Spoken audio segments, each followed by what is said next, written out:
Picture this, you've just passed the half marathon mark in your first ever marathon, soaking up the atmosphere around you, only to suddenly feel a searing pain coming from your foot.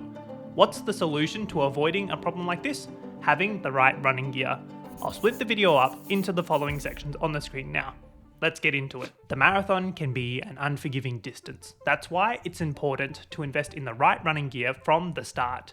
And by investing in the right running gear, we reap so many benefits. First and foremost, it reduces your chance of getting injured. And let's start with looking at the advancement in shoe technology.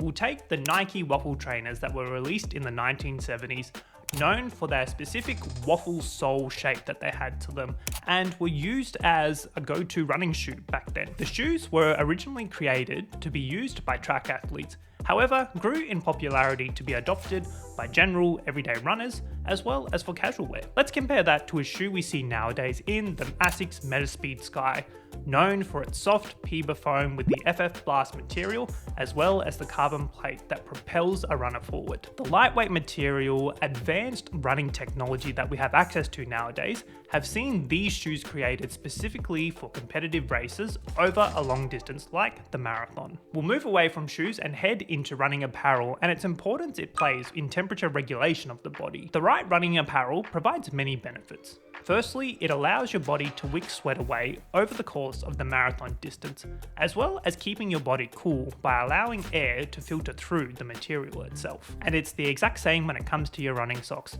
allowing to wick sweat away as well as allow air to pass through them to keep your feet cool. A benefit to the right running gear is that it also allows you to train appropriately. The advancement that we've seen in running technology gives runners greater control of their training, but also greater insight into what they're doing. Applications like Garmin Connect, Strava, and Training Peaks give runners greater access to a range of metrics and data that they can use to get an insight into how their training is progressing, and also an opportunity to see if they may need an extra day of rest here and there. Technology also allows runners to train to their specific running goals.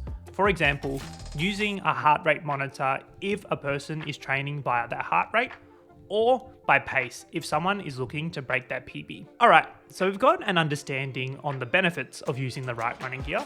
Let's dig a little deeper into the risks that we may have using the wrong running gear. And it's no surprise here that I'm starting off with the increased risk of getting injured using the wrong running gear. Whether that's using inappropriate shoes for the marathon distance, or deciding to wear a thick long sleeve top because it's a little cold on race day. I would say inappropriate shoes are the main culprit to running injuries, particularly around the marathon distance. Another risk is the longevity of your gear.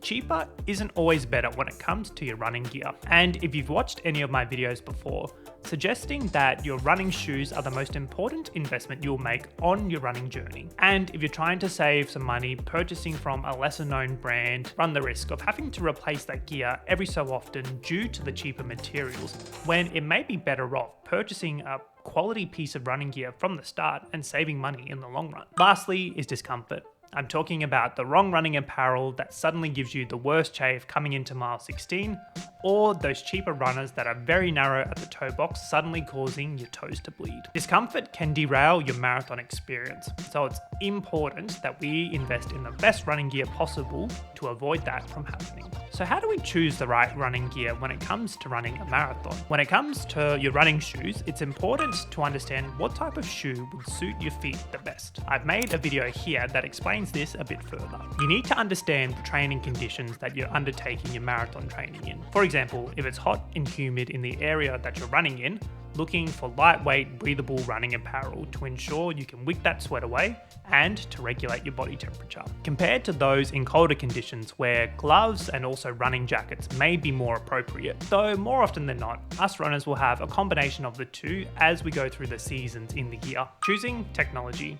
I feel like this is a personal preference between runners and also factored by what your running goals are. It's also not essential to purchase the top tier technology out there on the market. At a minimum, I'd suggest having a GPS watch or a phone with GPS capability to track your runs. And if you're looking at taking your running a little more seriously, perhaps investing in a heart rate monitor as well as a stride pod to track more metrics and data. Test everything before race day. Training for a marathon is the perfect experimental ground to work out what gear works best for you. For example, When training for my second marathon, decided to pick up a pair of toe running socks to see if that added any comfort as well as blister prevention over the course of my training. Eventually, finding that this small experiment was a success, using those toe socks to run my second marathon. So there we have it, a video on why it's important to choose the right running gear for your marathon and how you can go about choosing it. If you're interested to learn about what kind of gear I use when running my marathons,